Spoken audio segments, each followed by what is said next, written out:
बजरंगबली, क्यों मची है जाति पर खलबली? चुनाव के खेल में क्यों फंसे हैं हनुमान जी जाति के फेर में? नमस्कार, स्वागत है आप सभी का चक्कलस चौक में। मैं हूं आपके साथ आपकी प्यारी चुनमुन। 5 राज्यों में चुनाव हो चुके हैं, लेकिन हनुमान जी की जाति बताने का सिलसिला लगातार जारी है। अब देखिए ना, बीजेपी के बुक्कल साहब ने हनुमान जी का धर्म ही चेंज कर दिया, उनको मुसलमान बताकर। अब लक्ष्मी नारायण चौधरी भी कह रहे हैं हनुमान जी को जाट। चलिए जानते हैं जनता से, आखिर हनुमान जी की जात है क्या। सनातन धर्म के रक्षक है हनुमान जी, तो उनकी जात पूछनी नहीं है। जाति न पूछो साधु की। हनुमंत लाल जी साधु थे और ब्रह्मचर्य थे, उनकी क्या जाति पूछना? वो सनातन धर्म के रक्षक हैं हनुमंत लाल जी महाराज, तो इसमें क्या जाति पूछना? बाद में डिस्कशन हो रहा है, क्यों घसीट रहे मजहब में। हालांकि हनुमान जी सबको पता है, उस बोलने वाले को भी पता है कि हनुमान जी क्या है, क्योंकि सनातन धर्म के हैं। सिख तो है ही नहीं, ईसाई नहीं है, मुस्लिम नहीं है, तो हनुमान जी तो भाई राम जी के दूत थे, अनुयायी थे। अब मुझे ऐसा क्यों लग रहा है कि अब हनुमान जी को कहीं कोई अब क्रिश्चियन ना कह दे, क्या वो क्रिश्चियन है? नहीं, देखिए ऐसा है कि मेरा ऐसा मानना है कि चाहे जितने भी नेता हैं, चाहे वो सांसद हैं, विधायक हैं, निगम पार्षद हैं, मुख्यमंत्री हैं, प्रधानमंत्री हैं, जितने भी संवैधानिक पदों पर बैठे हुए लोग हैं, मेरा ऐसा मानना है कि इन लोगों को बचना चाहिए धर्म के बीच में हस्तक्षेप करने से, क्योंकि ये सब संवैधानिक पदों पर है। यदि आप धर्म के साथ राजनीति को जोड़ेंगे तो आप जनता के मुस्तकबिल का क्या होगा, कहाँ ले जाएंगे देश को आप? तो इसलिए धर्म को जो है राजनीति से बिल्कुल अलग रखना चाहिए, और जितने भी नेता हैं इनको गुरेज करना चाहिए कि वो धर्म को राजनीति से ना जोड़े। आज समझ में नहीं आ रहा है सर कि हमारे देश में हनुमान जी की, भगवान जी की, सबके जात पात पे डिस्कशन हो रहा है, देश को आगे बढ़ाने पर कोई डिस्कशन नहीं हो रहा है। आप ये देखिए, आज हर चीज़ की मार्केटिंग हो रही है इस देश में। मैं आपको बताना चाहता हूँ कि संत कबीर दास जी भी हुए हैं इसी मुल्क में, आपने देखा, जिन्होंने अंधविश्वासों के ऊपर कुठाराघात किया। आज मुझे ये बताइए, देश के अंदर कितने मंदिर हैं जो संत कबीर दास जी के हैं? आपको शायद एक भी मंदिर नहीं मिलेगा। और आज साईं, जो अपना साईं बाबा हैं शिरडी के, उनके हजारों लाखों मंदिर खुलते चले जा रहे हैं। तो ऐसा क्या दोनों के अंदर जो है वैचारिक मतभेद था या क्या भिन्नता थी? ये बहुत ही मतलब सोचने का विषय है। अब वो चीज़ है नहीं रहा कि हम आपका झंडा लेके चलेंगे और 200 रुपया दीजिएगा। आजकल ये भी जनता है, देखिए मैं देखा हूँ कि कांग्रेस की रैली है तो 200 रुपये में ग्रामीण क्षेत्र में जनता जाती है, और वहीं से अगर बीजेपी की रैली कहीं और है तो फिर उसको फेंक के ये झंडा उठा के 2 दूना 4, जो मिला जेब में रखो। और वोट तो पड़ता है वोट में, वोटवा में पड़ेला। हमारे बिहार में कहा जाता है कि वोटवा पड़ेला वोटवा में, वहाँ तो कोई देखने नहीं जाएगा ना। तो आपसे भी ले लिया, इनसे भी ले लिया। वोट मतदान है, मेरा मत कहाँ दूं? अंग्रेज हमारे ऊपर हुकूमत कर गए, मुगल हमारे ऊपर इतने साल हुक्म कर गए। आज मुझे लगता है हमारे जो नेता हैं वो अंग्रेज और मुगलों से भी ज्यादा खतरनाक परिस्थिति है देश। तो राम राज्य का मतलब ही है कि सब लोग सामान्य रहे, जहाँ राजा और प्रजा दोनों सामान्य हो, वही राम राज्य है। और रही बात हनुमान की या राम की, तो न राम किसी के हैं न हनुमान किसी जाति के हैं। हनुमान तो सबके तारधार हैं, वो तो सबको लंका उन्होंने पार कराई और सबको मुक्ति दिलाई।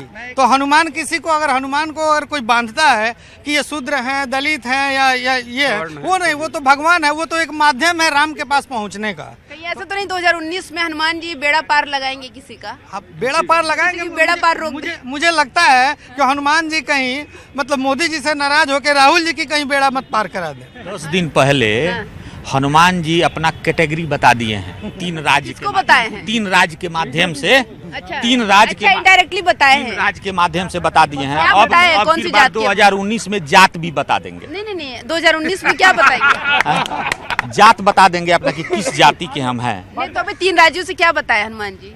वही बता दिए कि अपना कैटेगरी बता दिए कि हम किस कैटेगरी। उन्होंने, हनुमान जी ने अपना प्रसाद दे दिया। मंगलवार को ये 5 राज्य हार गए और 2019 में लंगर लगा देंगे, बीजेपी पूरा हिंदुस्तान से साफ हो जाएगा। अगर ही बजरंगबली का किसी भी देवता का जो अपमान करेगा और हिंदुस्तान के अंदर, उसको मिटना तय है। बहुत बुरी हालत है इस धरती के भगवान की। टूटी माला ऐसे जैसे किस्मत आज किसान की। तो किसानों के मुद्दे को लेके आप आते हैं और वो लोग आपको बड़ी आशा से वोट करते हैं कि यह बंदा जीत के जाएगा तो हमारे लिए ज़रूर कुछ करेगा। और सच में धरती का भगवान अगर कोई है तो वह किसान है। अगर आप यहाँ पे खड़े हैं या मैं खड़ा हूँ तो अन्न उसी का उपजाया हुआ है। उसी की बदौलत खड़े हैं। किसान क्यों हमारा सलाम है कि वो हमारे लिए इतनी मेहनत करते हैं। को भगवान को कोई जात नहीं होती है, जो श्रद्धा है सबके मन में, सब अपना श्रद्धा मान ले। ये श्रद्धा का विषय नहीं हो रहा, नहीं राजनीति का विषय हो गया। राजनीति तो गलत है, जो नेता कर रहा है उनको तो आना नहीं चाहिए सत्य में, ये बात आना नहीं चाहिए कभी जिंदगी में। सर और अमर है हनुमत लाल जी हैं और वही हैं और सनातन धर्म को आगे बढ़ाने का काम किए। आप किसी भी धर्म से हैं, आप हनुमान जी को मानिए, दिल से मानिए। देखिए ब्लाइंडली तो एक इंसान को इंसान मान लेता है ना, आज इस कलयुग में तो एक दूसरे के प्रति अपनी कुर्बानियां दे देता है आदमी, अपना आत्मसमर्पण कर देता है। जो भगवान है, जिसने सृष्टि को समझा है, सृष्टि को देखा है, उसके ऊपर अगर आप किसी भी जाति धर्म से हैं, आप सर्वोपरि समर्पण कीजिए, वो आपके लिए समर्पण हो जाएगा। ये सारे भगवान ना सब झूठी कहानियां रची हुई है, ये कुछ भी नहीं है। इनको डीपली सोचो ना तो ये सब एक आम आदमी ही निकलते हैं। ये एक बिजनेस है बहुत बड़ा, जो लोगों ने ना अपना कमाई करने के लिए खोले हुए हैं। मंदिरों, मस्जिदों, गुरुद्वारा हो, जो भी है ना, उसके अगर आप डिटेल में जाओगे ना तो वहाँ पे पता नहीं करोड़ों का बिजनेस हो रहा होगा। भगवान तो है भाई, भगवान है, बिना भगवान दुनिया कैसे चल रही है। इन्होंने यही कहा कि भगवान है वो भी एक आम आदमी की तरह है। आम आदमी तरह सब में भगवान है, लेकिन है भगवान बिना भगवान दुनिया नहीं। हवा भी नहीं है वैसा ना ना। एक इनका कह रहे हैं कि भगवान नहीं है, वो दिखाई नहीं देता इसलिए नहीं है, हवा भी नहीं है। आपने अमेरिका, राम भगवान है या कृष्ण भगवान है? आप अमेरिका गए हुए हैं, आप अमेरिका गए हुए हैं, तो आप अगर नहीं देखे हैं तो इसका मतलब अमेरिका नहीं हवा है। देखिए आपने, हम नहीं गए, आप टेक्सास जानते हो अमेरिका में कहाँ पे है? नहीं जानते हैं, लेकिन मैं मानता हूँ कि है टेक्सास। भगवान जो है ये एक आस्था का विषय है, और जो उन्होंने अपना दृष्टिकोण रखा है वो अपनी जगह से। भगवान क्या है? भ, ग, वा, आ और ना, 5 तत्व हैं। भ यानी कि भूमि, ग यानी कि गगन, भ ग वा यानी कि वायु, और आ साइलेंट है, अग्नि, और ना नीर। क्या हम पंच तत्वों की करते हैं आस्था? क्या इनका हम संरक्षण कर रहे हैं? भाग रहे हैं, खोज रहे हैं भगवान को ढूंढने, और ये नहीं मालूम कि भैया पानी कहाँ से आएगा, खेती कहाँ से पैदा होगी। अरे पहले अपने मूल को तो पहचानो आप। तो ये एक आस्था का विषय है, पर्सनल मैटर है। कोई मानता है तो माने, नहीं मानता तो कोई बात नहीं। ऐसा नहीं, भगवान उनके भी हैं। देखिए आस्था का विषय है, इसमें कोई दो राय नहीं है। जिसकी इच्छा हो मानिए, जिसकी इच्छा हो मत मानिए, कोई आपको कंपेल नहीं कर रहा। वो पत्थर में भी भगवान है, पत्थर को मानो भगवान है तो नहीं है। और अपने श्रद्धा होना चाहिए, ये नहीं कि जबरदस्ती का आपको ये धर्म मानना पड़ेगा, ऐसा नहीं है। भगवान उनके भी हैं। अगर उन्होंने कहा भगवान नहीं है तो ऐसा नहीं भगवान ने उन्हें छोड़ दिया। आपने फिल्म देखी है ना, ओ माय गॉड, अरे कुछ तो सीख लीजिए कम से कम। एक बात धूमिल की मैं एक पंक्ति एक कहना चाह रहा था किसान पे आपको, कि एक इंसान है। मैं रोटी पे एक बात कहना चाहता हूँ कि एक है जो रोटी बेलता है, एक है जो रोटी खाता है, एक है जो न बेलता है न खाता है। मैं पूछता हूँ ये तीसरा आदमी कौन है, और हमारे देश की संसद इस बात पर क्यों मौन है? बहुत बढ़िया, तालियां। ओबामा इंडिया आए थे तो उनसे प्रतिभा अडवाणी ने एक सवाल पूछा था कि जब आप वायुमंडल में जब आप घूमते हो तो क्या आप इतने सेना को लेकर ऊपर चलते हो तो आपको डर लगता है कि नहीं लगता है? तो उन्होंने कहा कि मुझे डर नहीं लगता है, और उन्होंने पॉकेट से निकाल के हनुमान जी को उनको दिखाया था और कहा था ये हनुमान मेरे साथ रहते हैं। और मैं रिसर्च कर रहा हूँ कि हनुमान की आस्था जो है ये क्या थी भारतीय इतिहास में, कि ऐसा क्या था हनुमान जी को देखने के बाद डर नहीं लगता है। तो ओबामा भी पॉकेट में हनुमान जी को लेके घूम रहे हैं, वो आज भी रखते हैं, इसलिए ऐसी बात नहीं है। और वो तो सबके अपने, उनकी श्रद्धा का वो तो उनकी श्रद्धा का विषय है। मैं एक ही बात कहना चाहता हूँ, जात पात कहाँ से आई? मेन बात यही बताओ। जात पात तो नेताओं ने लाई, नेताओं लोग प्रमाण पत्र लेकर बैठे हुए हैं सारे भगवान जी के। भाई हनुमान जी तो ये है, हनुमान जी मुसलमान है, हनुमान जी जाट है, हनुमान जी हिंदू नहीं थे। अब राम जी को भी ले लिया उन्होंने, तो ये प्रमाण पत्र लेके बैठे हुए हैं नेताजी लोग भी। ये भली भांति जानते हैं कि ये वही जनता है जो सीरियल देखते देखते रोना शुरू कर देती है, आंखों में आंसू भर आते हैं। इसी हमारे भोलेपन का वो फायदा उठाते हैं, और हम लोग आपस में इन्हीं बातों में उलझे रहते हैं। राहुल जी तो कैलाश मानसरोवर गए, क्या बात करूं, उज्जैन में पूजा की उन्होंने, वो भगवान के भरोसे हैं। अब ये लोग भी हनुमान जी के पीछे पड़ गए। इस देश के लोग तो नेताओं को ही अपना भगवान मान रहे हैं ना। बताइए, आप बताइए हनुमान जी की जात क्या है? हनुमान की जात तो हनुमान जी खुद जानते हैं, अगर ना किसी ने देखा है। यह आस्था का विषय है, और आस्था का विषय ऐसे है कि अगर मैं कहता हूँ कि ना कोई शंकर है ना भोले है, मैं अपने माँ बाप को अपना भगवान मानता हूँ, तो मेरी आस्था वहां तक है, मेरे माँ बाप मेरे भगवान हो गए। तो हमारी अंदर की आस्था की जिसको मानती है, हमारे लिए वो भगवान है। तो मैडम ऐसा जान पड़ता है कि ये जो जनता है ये किसी चूहे के समान है, और जो नेता है ये अपनी लेबोरेटरी खोल के बैठे और हमारे ऊपर एक्सपेरिमेंट करते रहते हैं, धर्म के नए नए तजुर्बे करते रहते हैं। और मैं मीडिया को भी ये तौकीद करना चाहूँगा कि ऐसे नेताओं के बयान को तवज्जो ना दी जाए, उछाला ना जाए।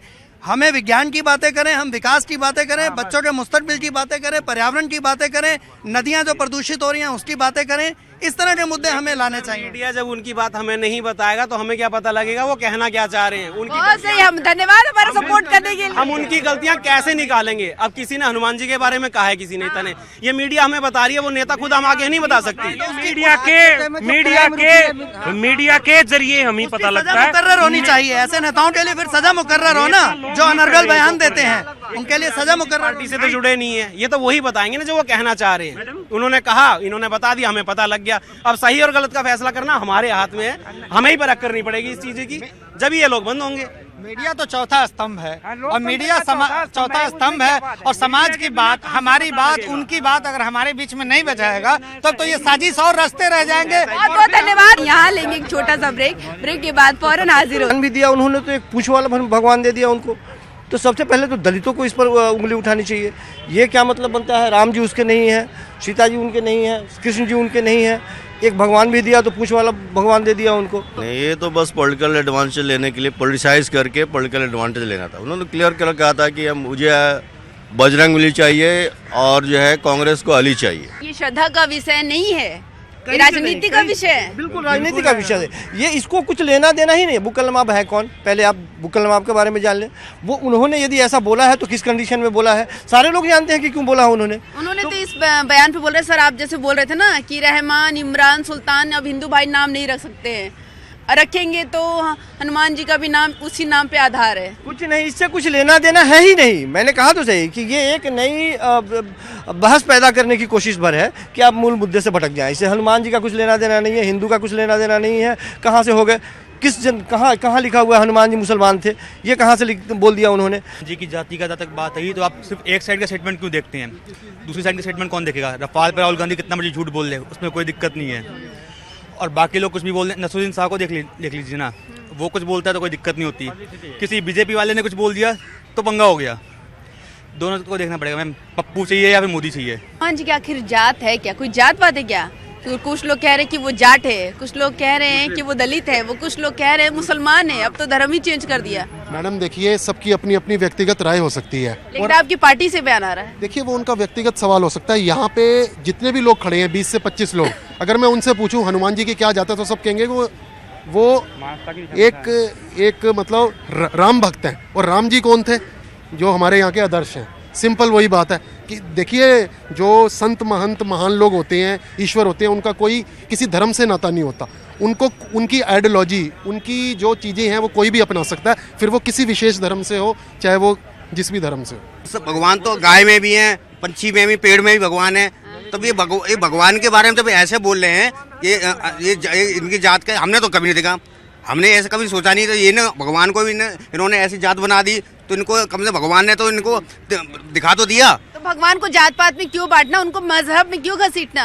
नहीं, ये तो इन लोगों को एक घसीट के लेके आना है, बीजेपी वाले लेके आ रहे हैं ना। हाँ। इनको तो कोई मुद्दा मिल नहीं रहा, ये तो भगवान को ही नहीं छोड़ा इन लोगों ने। जब इन लोगों ने भगवान को ही छोड़ा तो क्या फायदा इसका? हाँ, इनका जवाब, आपका जवाब ये दे रहे हैं। ये जो भाई साहब बोल रहे हैं, ठीक है, ये एक लेमैन है, इनको इतनी समझ नहीं है कि उन्होंने क्या चीज़ बोली। इसका जवाब मैं देता हूँ। योगी जी का जो आंसर था, दलित से उनका मतलब था वनवासी, वानर। वानर यानी जो वन में रहते हैं, जो वन में वास करते हैं। हाँ। सर अपनी नॉलेज पहले कहते हैं, अधूरा ज्ञान खतरनाक होता है। फिर उन्होंने दलित क्यों बताया? हनुमान जी को दलित क्यों बताया थे? नहीं, पहले हनुमान जी आए या पहले योगी आदित्यनाथ जी आए? नहीं, पहले कौन आया? पहले कौन आया? पहले क्या कहते हैं, हनुमान जी हैं, वो हमारे आदर्श हैं, हमारे भगवान हैं, हम उनको पूछते हैं। और यहाँ एक बहुत बड़ा मंदिर है, आधे से ज़्यादा लोग अभी जो यहाँ खड़े हैं वो हनुमान जी की पूजा करके ही यहाँ आ रहे होंगे। ठीक है जी, देखिए उनके बयान को अन्यथा में मत लें। और उनका मतलब यही था दलित से कि वो वनवासी थे, वानर थे। वानर मतलब जो वन में रहता है। जो राजनीति होता था, पहले जो राजनीति होता था, कोई जात पात से होता था, किस नाम से राजनीति होता था? ये जो है राजनीति किसी नाम से होता था। राजनीति इंसान के नाम से होता था मैडम, कोई जात पात से राजनीति नहीं होता था। अब लोगों बाग तो जात पात शुरू कर दिया राजनीति करने के लिए मैडम। दलित है हनुमान जी। अब तो जाट भी बता दिया लक्ष्मण नारायण चौधरी ने। अब तो जाट भी हो गए, मुसलमान भी हो गए, दलित तो छोड़िए। अरे मेरी बात तो सुनो ना, अभी तो नारद जी है ना, उनको ठाकुर बताएंगे वो। अब तो सब बताएंगे लाल किलो को कहेंगे ताजमहल है। तो मुसलमान भी बन गए, हिंदू भी बन गए, तो हम साथ में जाएंगे पूजा करने के लिए इनके। मैं मुसलमान हूँ, ये हिंदू है, तो हम दोनों भाई साथ जाएंगे अंदर। तो बस किसी ने रोका थोड़ी ना, आप जाओ। किसी ने नहीं है, हम भी जाते हैं, ऐसी बात नहीं, अभी भी जाते हैं हम। जो मेरी बात सुनो, तो भगवान का भी नहीं 5 सालों के अंदर इसीलिए मुस्लिम में नाम रहमान और वो रखते हैं इमरान, क्योंकि वो राम को मानते हैं। दलित है, मुसलमान है, कि लुकमान है, रहमान है, वो मुसलमान है तो हनुमान भी मुसलमान है। मुसलमानों के लिए हनुमान जी मुसलमान हो सकते हैं, दलितों के लिए दलित हो सकते हैं, ब्राह्मणों के लिए ब्राह्मण होता है। नजरिया अपना अपना है, बजरंग बली तो बजरंग बली ही है, उसे जिस नजरिए से देखो, जिस नजरिए से देखो आप। हिंदुओं के लिए हिंदू है, मुसलमानों के लिए मुसलमान है, दलितों के लिए दलित है। भगवान सर्वव्यापी है मैम, भगवान जो है वो सर्वव्यापी। अगर उनको जातों में बांटोगे तो किसी का भला नहीं होगा, किसी का भला नहीं होगा। इन्होंने एक बार अपने पैर को फिर कुल्हाड़ी मार दी बीजेपी ने। ऐसे शब्द ना बोलें, भगवान को आप अपनी उनको जाति दिखाएं। ये शब्द बोलने से आपको क्या लगता है, जनता बेवकूफ है? ये बदतमीज शब्द बोले, भगवान को जाति दिखाते हो। अब भाई सीता देवी जी को भी नहीं छोड़ा, दिनेश शर्मा जी ने तो उनको टेस्ट ट्यूब बेबी बता दिया था। ऐसा साइंटिफिक रीजन है, पर ये कितना सटीक है इसको रिसर्च करने की आवश्यकता है। जैसे दुर्योधन के बारे में बताते हैं, कौरव 100 पुत्र कैसे हो गए। तो जब जानकारी नहीं होती है ना, तो हम उसकी आलोचना शुरू करें, ये कैसे हो सकता है। 4.5 साल में कुछ करा तो नहीं, कुछ कर तो नहीं पाए। आज क्या हो रहा है ना, भगवान कभी राम मंदिर को खड़ लाते हैं, कभी मस्जिद को खड़ लाते हैं, कभी हनुमान जी को लेके आ गए। अब इनके पास कुछ बचा नहीं है, अब इनकी विदाई का टाइम आ चुका है। राहुल जी आ गए हैं, जय सिया राम। जब इनका टाइम था तब तो कभी बनारस जा रहे हैं शिव जी को पूजने के लिए, कभी वहाँ जा रहे हैं हनुमान जी को वो करते ऑब्जेक्शन उठाते। तो भगवान सभी के होते हैं, ये थोड़ी ना कि भगवान के प्रति अब तो इनका राजनीति है, ये तो कि भगवान के पीछे लगा देंगे। चलो वो भगवान वो हनुमान जी ऐसा कर रहे हैं। और जब बीजेपी हार रही थी तो बनारस गए, बनारस में शिव जी के ऊपर शिवलिंग में जल चढ़ा रहे, चलो महादेव हमारे वो देखो। तो है ना, भगवान ला रहे हैं, भगवान भरोसे 2019 में जीत जाए। क्या फर्क पड़ता है यार, दलितों बताने वाला इंसान कौन होता है? तो बताने वाला कि ये मुसलमान है, ये दलित है। तो अब ये होगा कि भाई जो दलित लोग है वो हनुमान जी को पूजे, जो जाट लोग है वो राम जी को पूजे, जो ब्राह्मण है वो शिव जी को पूजे। अलग अलग दलितों के लिए दलित हो सकता है, हिंदुओं के लिए हिंदू, मुसलमानों के लिए जो भी है। हाँ, एक मिनट, क्या बोल रहे हैं? ये भगवान को नहीं, पब्लिक को बांटा जा रहा है नेताओं की तरह से। वो पब्लिक को बांटना चाह रहे हैं ताकि फूट डाल के फिर से राज कर सकें। वही ब्रिटिश शासन लाना चाह रहे हैं दोबारा से, डिवाइड एंड रूल, जो चल नहीं पाएगा अब। तो जात पात से क्या वोट जीत जाएंगे? वोट कहीं नहीं मिलने वाले। बीजेपी का पुराना इतिहास है, 5 साल के लिए आते हैं, 20 साल के लिए जाते हैं। एमपी में तभी कमलनाथ ने जीते जब उन्होंने बोला 90% मुसलमानों को वोट करना होगा, तब हम वहाँ पे वापसी करेंगे। और परिणाम आप देख सकते हैं। तो जाति पे किसने की है? उन्होंने बोला था ना कि मुसलमानों 90% वोट करो हमारे पक्ष में, तभी हम जीतेंगे, उसके बाद हम बाकियों को सिखाएंगे। वो सिखा रहे हैं। अब कहीं ऐसा तो नहीं कि भगवान भरोसे 2019 जीतेंगे? भगवान भरोसे भी नहीं जीतेंगे। ये बीजेपी वाले, राहुल गांधी भी तो बीजेपी वाले बड़े मंच से कहते हैं कि अली का वोट हमें नहीं चाहिए, अली का वोट कांग्रेस को मुबारक और बजरंगबली का हमें मुबारक। उन्होंने 14 अपने पति के लिए बदमाश में कैसे खाया आज तक, और कैसे करा तो कोई भी आज तक कर नहीं सकता। उन्हें ऐसा जो बोलने के पहले उनके बारे में जान तो लिए, कैसे सीता के लिए कैसे आप कैसे शब्द बोल रहे हो, क्या बोल रहे हो? बारे में बोल सकते हैं? नहीं, क्यों बोल सकते? हम इस चीज को मैंने पहले बोला, किसी भगवान के बारे में इनका हक नहीं है ऐसे बोलने के लिए। तुम उनको क्या भगवान के बारे में क्या जानते हो? तो भगवान ने आपको बनाया, उन्होंने तुमने बनाया है। नहीं पता कि कितने किसानों की आत्महत्या हुई है, उनके पास ये आंकड़ा नहीं है, लेकिन इनके पास ये आंकड़ा है कि कौन सा भगवान किस जाति से आते हैं। ये बहुत गलत है। सीट जा रही है ना, इसलिए बोलेंगे वो। क्या पता भगवान जी के भरोसे जीत जाए। ऐसा होता था, भगवान के बारे में गलत नहीं बोलते, भगवान के बारे में गलत नहीं बोलते। तीराज में तो आ गए, भगवान की वजह से तो तीराज में हार गए। भगवान ने हरा दिए, हनुमान जी ऐसे उठा के पटकाया, किसी ध्यान गदा उठा के पटक दिया और नीचे से। अभी और देखो 3.5 महीने बचे हैं, 3.5 महीने बचे हैं। जो अपने पे टिकट करवा के अपने जहाँ पे जो पैसा इकट्ठा कर रखा है ना, वहाँ चले जाएं। पोखरण से साले मोहम्मद जीते थे राजस्थान में। और टोंक से जीते थे कौन? सचिन जी पायलट। वो किस कारण से जीते थे? उन्होंने कहा था कि आपको अली मुबारक, हमें बजरंग बली मुबारक। तो उन्होंने दिखा दिया पोखरण में ज्यादा हिंदू है, फिर भी वहाँ पे साले मोहम्मद जीता था। और टोंक में जीता था सचिन पायलट। उनके सामने यूनुस खान मंत्री साहब थे, फिर भी हारे थे वो करीब 50,000 वोटों से। चलिए, अब जो हुआ सो वो, जो पीछे हुआ जो हुआ, लेकिन अब आगे वाले आने पे ध्यान देते। 2019 पर क्या होगा? यही होगा, कांग्रेस कांग्रेस, बिल्कुल कांग्रेस। जो धर्म पे लड़ेगा वो हारेगा, वो पड़ेगा, जरूर पड़ेगा, एक न एक दिन पड़ेगा। तो उतर चुके हैं किसानों के 2 लाख उतर चुके हैं और उतर जाएंगे और उतर जाएंगे। राजस्थान, मध्य प्रदेश, छत्तीसगढ़ में कहा था कि किसानों का कर्जा माफ होगा, तो वो दूसरे दिन ही कर दिया। और मध्य प्रदेश में तो शायद उसी दिन कर दिया था, 10 मिनट बाद में उन्होंने पहला सिग्नेचर इसी पे किया था। नहीं मैडम, ये जो एमपी की बात कर रहे हैं ना, 15 साल के बाद अगर अपने बूते सरकार नहीं बना पा रहे हैं तो हम कैसे समझें कि बीजेपी हार गई वहाँ पे। 15 साल के बावजूद भी, एंटी इनकम्बेंसी के बावजूद भी अगर वहाँ कमलनाथ अपने बूते सरकार नहीं बना पाए तो हम कैसे समझे बीजेपी हार गई। के नाम पे भी राजनीति हो गई है। बजरंगबली बाबा को कोई कहता है दलित, तो कोई कहता है राजपूत, तो कोई कहता है वो, तो इस पे भी बहुत कहता है जाट, कोई कहता है मुसलमान। बहुत गंदी राजनीति है और ऐसा भगवान के नाम पे कोई राजनीति नहीं करना चाहिए, ना कोई वोट बैंक लेना चाहिए। ये हमारे देश में यही तो डिस्कस हो रहा है, हनुमान जी की जात तो डिसाइड करो। हाँ, ये भगवान की जो जात करी जा रही है ना, ये बहुत ही गलत है। मैडम कह रही भगवान ने हरा दिया। भगवान ना किसी को हराता है ना जिताता है। लोग जो काम सरकार करती है उसी काम के हिसाब से हारते जीतते हैं। और अब जो 3 राज्यों को बता रहे हैं, उन्होंने किसानों का लोन माफ करने के लिए बोला था, वो उसी के बेस पे वो वहाँ जीत गई है। तो काम मत करो, फालतू का लोन माफ करते रहो सबका, बस जीतते रहो। उसका ब्लूप्रिंट क्या है मैडम? लोन माफ हो गया, फिर किसान आत्महत्या नहीं करेंगे? क्या है राहुल गांधी का ब्लूप्रिंट? क्या है, क्या करेंगे किसानों के लिए? जिस तरीके से फूड इन्फ्लेशन बढ़ रहा है, 3 रुपये का मार्केट में अनाज बिक रहा है, 20 रुपये का अनाज कौन खरीदेगा किसान का? समस्या ये है। आने वाले समय में इस मुद्दे पर सियासत काफी गर्म होने वाली है, लेकिन सवाल तो उठता ही है कि जनता के मुद्दों के bजाय भगवान पर राजनीति क्यों की जा रही है। आज के लिए बस इतना ही, फिर होगी मुलाकात एक नए सवाल के साथ। तब तक के लिए रखिए अपना ख्याल।